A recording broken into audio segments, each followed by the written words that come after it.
Here we are at O&A09. Can you say who you are? My name is Olivia Ma, and I am the news manager on the News and Politics team at YouTube. What does the News and Politics team do at YouTube? Well, we do a lot of different things, but primarily we work with various content creators, everyone from news organizations like the New York Times, the Associated Press, CBS News, to citizen reporters who happen to have caught, an amazing piece of footage on their cell phone camera. We work with all these different types of content creators and think about ways that YouTube can better serve news providers. Right. So there was just a panel here about video. Can you tell us what your takeaways were? What were some of the highlights of the topics that you guys talked about? Well, we were really trying to cover a lot about video in a very short period of time. I think we had an hour, and we were sort of speaking to an audience of, people from traditional news organizations as well as new startups, and kind of giving a crash course on what it takes to get up and running with video. Whether you have $100 to spend on a flip cam or several $1,000s to do a bigger investment with video equipment.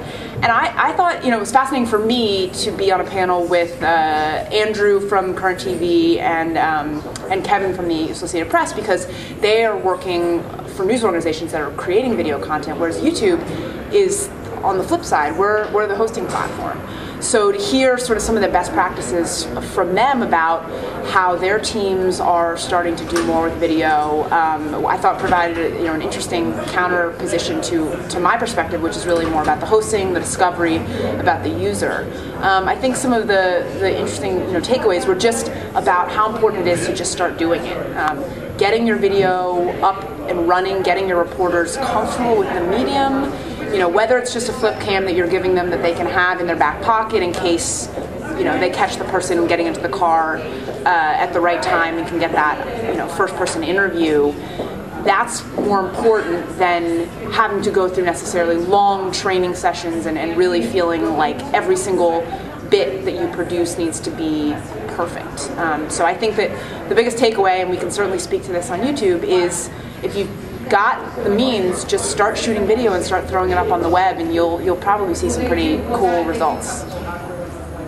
One lesson might be that raw video is fine, that the quality is less important than just capturing the moment or the event. Is that right?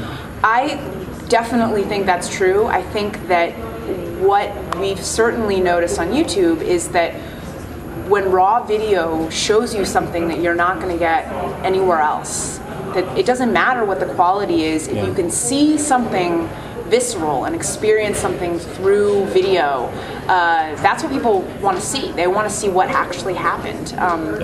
So there's no question that raw video has a place, and when you're documenting something incredible that's happened, or even a moment that you couldn't necessarily re-represent in text or in a photo, the quality of that footage is far less important than getting that moment on camera. Could you just tell us briefly what some of those metrics were that you mentioned during the panel?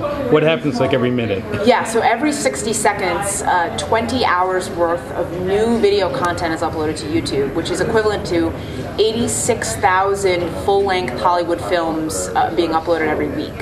So, I mean, it's just, it's hard to comprehend just how much that is. So you don't recommend people watching all of it? Okay. I think some people do have a lot of time in their hands, and there's a lot of really entertaining, really creative stuff happening, but it is overwhelming. It's a lot. Tell us about this sort of extraordinary reporter center that you guys launched a few months ago. How's it going? What kind of traction are you getting with that? That's been a really fun and encouraging project. I think we have seen that news as a category on YouTube has grown substantially over the last 2 years. Over the last 2 years, it's grown about 650%. The election certainly contributed to that. I think we saw huge growth in the category around the 2008 election.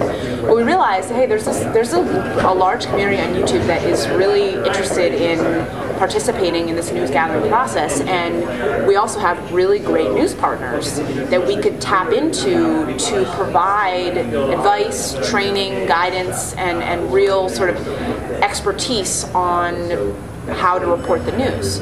So we went out and we decided, we're just going to ask some of our news partners and some of these journalists if they would make a how-to video on a particular topic that they feel is, their area of expertise.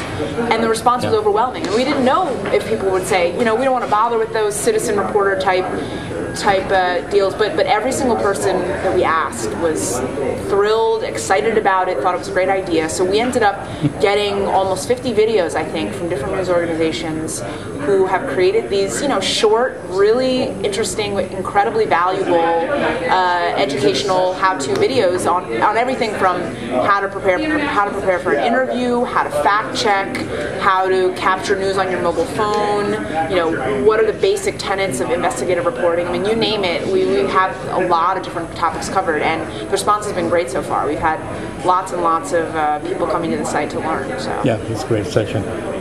Last question. There are a lot of companies out there that are kind of wondering, YouTube is generally seen as like a video sharing site for individuals, but I'm starting to see more and more enterprise companies, even newspapers starting to use it. What's the deal there?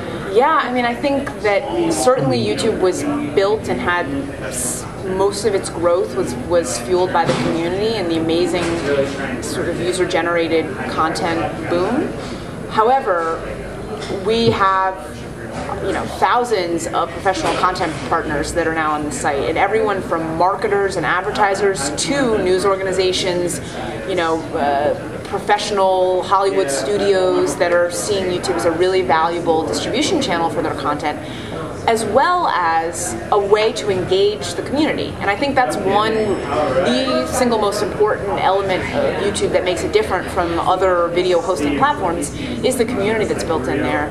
The ability to, have people comment and rate on your stories, to post video responses, to share those videos, with their social networks. I think that a lot of professionals and brands that are using YouTube, as a way to reach new audiences, that's been a huge sort of important step in YouTube's evolution to kind of maturity. Okay, good. Are we going to be able to get you on one of these Traveling Geeks trips? I'm dying to. Yes, the answer is yes. I would love to. They sound amazing, and I'm hoping to. All right, we'll try to figure that out. Is there anything else as far as other sections of YouTube that you guys work on that you'd like to highlight or mention? I do work on the political space and some of the work that we've been doing with the government. We launched the U.S. government on YouTube, back in the spring. The Senate and the House both have hubs on YouTube where you can find your state senator and your state representatives, which is really neat. We have almost every single senator has a channel. I think we're up to 98 senators now have YouTube channels. 400 or 500 of almost 400 representatives from the House of Representatives have YouTube channels. That's been really exciting. All the government agencies, many of them have really active YouTube channels and are doing cool things. So that's another area that I get to work on, which is amazing just to see how governments around the world have started to use this as a platform to directly engage with their constituents. Yeah, it is really cool. Well, I'm a big fan of yours and your teams, Olivia. So I'm a fan of yours too, and thank you for this. Okay, congrats and good luck. Thanks.